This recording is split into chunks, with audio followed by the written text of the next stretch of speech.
আসসালামু আলাইকুম ভিউয়ার্স, আশা করি আপনি সবাই ভালো আছেন। তো আজকে একটা ছাদ ঢালাই হচ্ছে। তো আসলে কি আর বলবো, যে এলাকায় যেরকমভাবে কাজ হয় তো সেইভাবে কাজ করতে হয়। আমি আসি হলো, এটা হলো নরসিংদী জেলাতে, এটা একদম গ্রাম এলাকা, মনোহরদী থানা।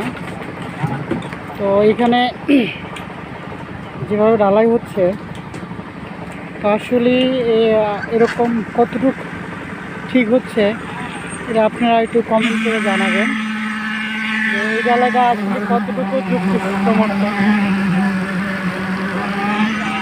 অবশ্যই একটু কমেন্ট করে জানাবেন। কারণ আমরা ঢাকাতে কাজ করি এবং অন্য জায়গায় কাজ করি, আসলে এরকমভাবে ঢালাই দেওয়া হয় না। তো এই এলাকার নিয়ম এরকমই, ঢালাই সরকারকে বলা হয়েছে, তো ওরা বলে যে এরকমভাবেই আমরা ঢালাই করি। আসলে এরকম কতটুকু যুক্তি, কতটুকু ঠিক হচ্ছে জানি না, আপনারা একটু কমেন্ট করে জানাবেন যে আপনি এভাবে ঢালাই ব্যবহার ঠিক